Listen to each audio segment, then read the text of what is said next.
Ontem, na argumentação do seu voto, o ministro revisor Lewandowski citou argumentações de Carmen Lúcia, da ministra Carmen Lúcia, e da ministra Rosa Weber sobre formação de quadrilha, mais especificamente no quesito da como foi apresentado na denúncia. Qual que é a sua opinião sobre isso?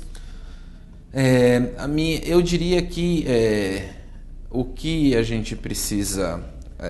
ter em conta é que a avaliação que os ministros fazem tem, digamos, dois níveis, né? Uma é sobre o seu entendimento jurídico da matéria, portanto, o que juridicamente é a quadrilha, quando é que uma dada organização que comete um crime ou vários crimes pode ser considerada juridicamente uma quadrilha, porque a quadrilha, muito embora tenha um uso coloquial na linguagem popular, ela é, nesse caso, um instituto jurídico que tem requisitos para ser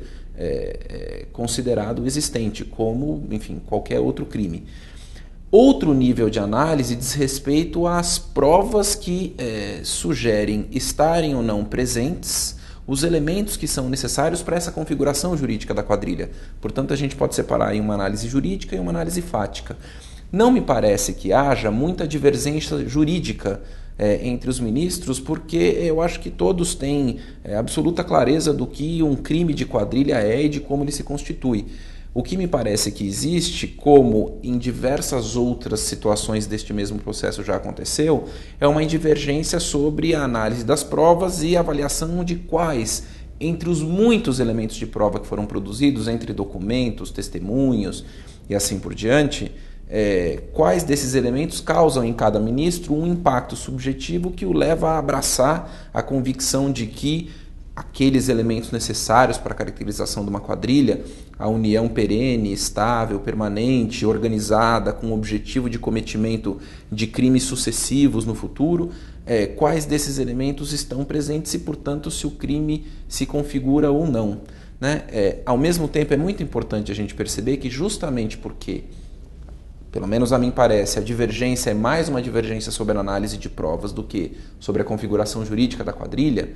o fato de que, numa fatia anterior do julgamento, as ministras Rosa Weber e Carmen Lúcia tenham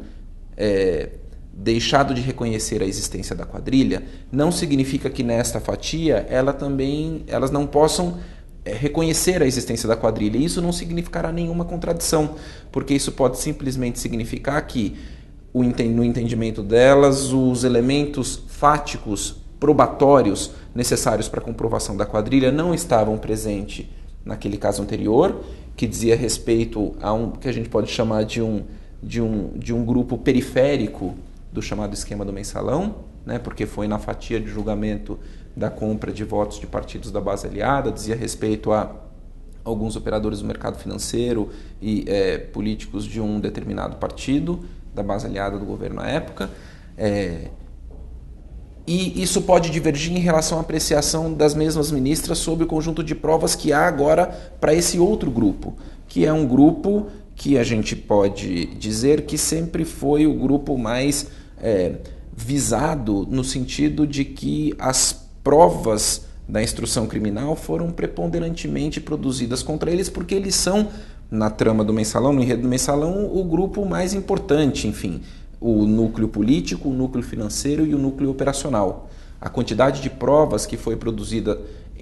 veja, provas de acusação e provas de defesa, porque inclusive são os núcleos mais numerosos que reúnem mais acusados e, portanto, há mais testemunhas, tanto de acusação quanto de defesa. O volume de provas para um lado e para o outro em relação a esses núcleos é muito maior do que em relação àqueles grupos periféricos do caso. Portanto,